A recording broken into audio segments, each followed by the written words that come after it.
উচ্চারণের বইপাঠ ও গল্পকথনে আপনাদের স্বাগতম। আজ থাকছে ডক্টর হুমায়ুন আজাদের লাল নীল দীপাবলি বা বাংলা সাহিত্যের জীবনী বইটির দশম পরিচ্ছেদ রায়গুণাকর ভারতচন্দ্র। দেবী অন্নদা নদী পার হল ঈশ্বরী পাটনার খেয়া নৌকোয়। তীরে নেমে মাঝিকে জিজ্ঞেস করল, কি বর চাও তুমি মাঝি? যা চাও তাই পাবে। মাঝি গরিব মানুষ, খেয়া পারাপার করে তার জীবন চলে। মাঝি দেবীর কাছে চাইতে পারত রাজ্য, বাড়ি ভর্তি সোনারূপো, মুক্ত বান্না। তার অভাবের দিন কেটে যেত দেবীর দয়ায়। মাঝি ওসব কিছুই চাইল না। সে দেবীর কাছে নিবেদন করল একটি ছোট প্রার্থনা। বলল, আমার সন্তান যেন থাকে দুধে ভাতে। মাঝির এ প্রার্থনার মধ্যে আমরা মধ্যযুগের 18 শতকের জীবনের পরিচয় পাই। যে কবি এ পংক্তটি রচনা করেছেন তিনি মধ্যযুগের একজন শ্রেষ্ঠ কবি। নাম ভারতচন্দ্র রায়, উপাধি রায়গুণাকর। ভারতচন্দ্র জন্মেছিলেন 18 শতকের প্রথম দিকে, আনুমানিক 1712 খ্রিস্টাব্দে। তিনি মধ্যযুগের আরেক বড় কবি মুকুন্দরাম চক্রবর্তীর থেকে প্রায় 200 বছরের ছোট। ভারতচন্দ্র যখন জন্ম নেন তখন মধ্যযুগ শেষ হয়ে আসছে। আগে সমাজে যে স্থিরতা ও শান্তি ছিল তাও নষ্ট হচ্ছে দিনে দিনে। সাহিত্যের একটি যুগ যখন শেষ হয়ে আসতে থাকে তখন শেষের বছরগুলোতে দেখা দেয় নানা রকম পতন। সমাজে যেমন সাহিত্যও তেমন। ভারতচন্দ্রের সময়ে সমাজের পতন শুরু হয়েছিল। তার মৃত্যুর 3 বছর আগে আমাদের দেশ দখল করে নেয় সাদা ইংরেজরা। ভারতচন্দ্র এক পতনশীল সমাজের কবি, তবু তিনি প্রতিভা বলে অসাধারণ সাহিত্য রচনা করে গেছেন। ভারতচন্দ্র বর্ধমানের বর্তমান হাওড়া জেলা পেরো বসন্তপুর বা পান্ডুয়া গ্রামে জন্মগ্রহণ করেন। তার পিতার নাম নরেন্দ্র নারায়ণ রায়। ভারতচন্দ্রের জীবন বেশ রোমাঞ্চপূর্ণ। তার জন্মের পরেই তাদের পরিবারে নেমে আসে দুর্দিন। 1713 সালে বর্ধমানের রাজা ভুরসুট আক্রমণ করে এবং জয় করে নেয় ভবানীপুরের গড়। তখনকার ভুরসুট পরগনায় ছিল পান্ডুয়া গ্রাম। এ গ্রাম চলে যায় বর্ধমানের রাজার অধিকারে। এর ফলে ভারতচন্দ্রের পিতা নরেন্দ্র নারায়ণ রায় হারিয়ে ফেলেন তার জমিজমা ধন সম্পদ। ভারতচন্দ্রের বয়স তখন 10-এর মতো। তখন তিনি পালিয়ে যান মামাবাড়ি। মামারা যে গ্রামে বাস করত তার নাম নওয়াপাড়া। সেখানে বসবাসের সময়ে তিনি এক পণ্ডিতের তোলে সংস্কৃত ব্যাকরণ অভিধান পড়েন। তার পড়াশোনাটা হয়েছিল বেশ ভালো রকমের। বেশ পণ্ডিত হয়ে উঠেছিলেন অল্প বয়সেই ভারতচন্দ্র। তিনি বিয়ে করেন মাত্র 14 বছর বয়সে। বিয়ে করে পড়া শেষ করে ভারতচন্দ্র বাড়ি ফিরে আসেন, কিন্তু সেখানে অভিনন্দনের বদলে লাভ করেন তিরস্কার। তখন রাজভাষা ছিল ফার্সি, তাই সমাজে ফার্সির মর্যাদা খুব। কেননা ফার্সি শিখলে পাওয়া যেত ভালো চাকরি। কিন্তু তা না শিখে কবি শিখেছেন মৃত ভাষা। সমাজে যার কদর কম সে সংস্কৃত ভাষা। বাড়ির লোকেরা তাকে সারাক্ষণ জ্বালাতে থাকে এজন্যে। ভারতচন্দ্র এতে ক্ষুব্ধ হন, মনস্থির করেন তিনিও ফার্সি শিখবেন এবং অনেকের চেয়ে ভালোভাবে শিখবেন। আবার পালান ভারতচন্দ্র। এবার আসেন হুগলি জেলার দেবানন্দপুরের রামচন্দ্র মুন্সির বাড়িতে এবং শিখতে থাকেন অর্থকরী রাজভাষা ফার্সি। খুব উৎসাহের সাথে শিখতে থাকেন ফার্সি ভাষাটি ভারতচন্দ্র। তার শিক্ষক এতে খুব মোহিত হন। রামচন্দ্র মুন্সির বাড়িতেই তিনি সর্বপ্রথম কবিতা রচনা করেন। ভারতচন্দ্র কবি হন। ফার্সি ভাষাটি ভালোভাবে শিখে 1728 খ্রিস্টাব্দে তিনি বাড়ি ফেরেন। সম্পত্তি দেখাশোনার ভার পড়ে তার উপর। এ কাজে তিনি বর্ধমান যান। এখানে ঘটে যায় এক অঘটন। কি এক কারণে কবিকে গ্রেপ্তার করে বর্ধমানের রাজা, কিন্তু বেশি দিন বন্দী থাকেননি। পালান তিনি কারাগার থেকে।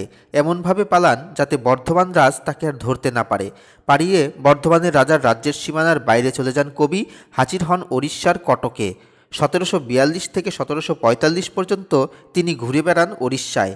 এরপরে তিনি হন সন্ন্যাসী। সন্ন্যাসীর বিচিত্র পোশাকে কিছুদিন কাটান ভারতচন্দ্র, কিন্তু আত্মীয়দের হাতে ধরা পড়তে বেশি দেরি হয়নি। সন্ন্যাসীদের সাথে একবার তিনি যাচ্ছিলেন বৃন্দাবনে। পথে হুগলি জেলার কৃষ্ণনগর গ্রাম, সেখানে তার সাথে দেখা হয় তার কিছু আত্মীয়ের। কবিকে ছাড়তে হয় সন্ন্যাসীর বেশ, ফিরে আসতে হয় আবার সাধারণ মানুষের ভিড়ে। ভারতচন্দ্র আত্মীয়দের হাতে ধরা না পড়লেও একদিন না একদিন সন্ন্যাসীর বেশ পেলে বাড়ি ফিরে আসতেনি। কেননা তার চরিত্রের মধ্যেই ছিল না সন্ন্যাসী হওয়ার বীজ, বরং তিনি সন্ন্যাসীদের উপহাস করতে পারেন। সন্ন্যাসী বেশে দেশে দেশে যখন আর ঘোরা তার পক্ষে সম্ভব হলো না, ফিরে এলেন দেশে, করতে লাগলেন চাকুরির চেষ্টা। ফরাসডাঙ্গায় তখন ফরাসি সরকারের বেশ বড় কর্মচারী এক ইন্দ্রনারায়ণ চৌধুরী। ভারতচন্দ্র গিয়ে ধরলেন তাকে। ইন্দ্রনারায়ণ দেখল ভারতচন্দ্র ভালো কবি, ছন্দ গাঁথেন অনায়াসে, তাই ভাবল এর হওয়া উচিত কবির চাকুরি। সে নবদ্বীপের রাজা কৃষ্ণচন্দ্রের কাছে পাঠালো ভারতচন্দ্রকে। ভারতের গুণে মুগ্ধ হয়ে রাজা কৃষ্ণচন্দ্র ভারতচন্দ্রকে নিজের সভাকবি হিসেবে বরণ করে নিল।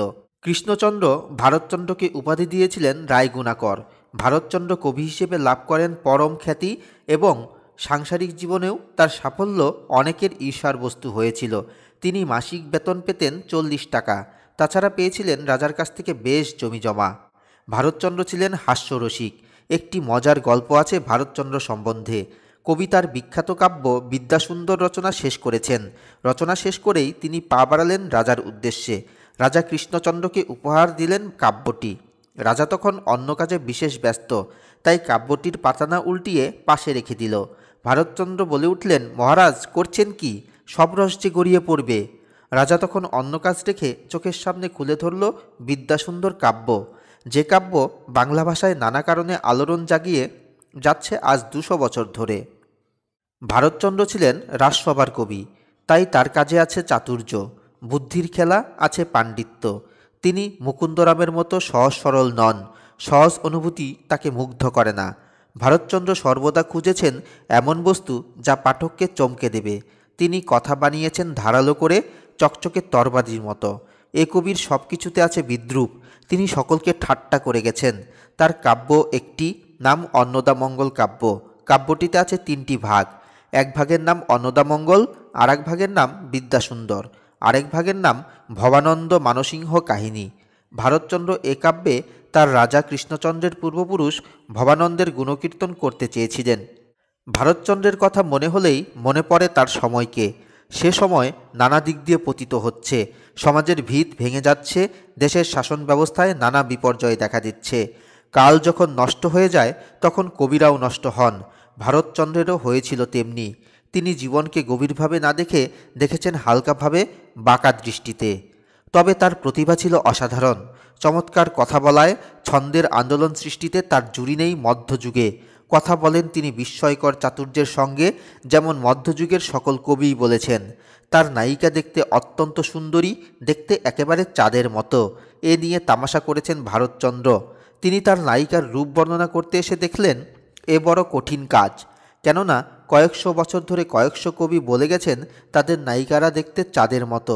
তাই ভারতচন্দ্র লিখলেন, কে বলে শারদ শশী সে মুখের তুলা, পদনখে পরিতার আছে কতগুলা। এমন চমৎকার কথা তিনি অবিরাম বলেছেন। তার অনেক কথা প্রবাদে পরিণত হয়েছে, যেমন মন্ত্রের সাধন কিংবা শরীর পাতন। নগর পুরিলে দেবালয় কি এড়ায়, ছন্দে ছিল তার অসীম অধিকার। তাই তার কবিতা পড়ার সময়ে বিচিত্র ছন্দের রাজ্যে প্রবেশ করেছি বলে মনে হয়। এরই সাথে শেষ হলো ডক্টর হুমায়ুন আজাদের লাল নীল দীপাবলি বা বাংলা সাহিত্যের জীবনী বইটির 10ম পরিচ্ছেদ রায়গুণাকর ভারতচন্দ্র। সামনের পর্বে আমরা 11তম পরিচ্ছেদ উজ্জ্বলতম আলো বৈষ্ণব পদাবলী নিয়ে আপনাদের সামনে হাজির হব।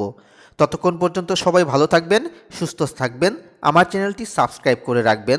ধন্যবাদ সবাইকে।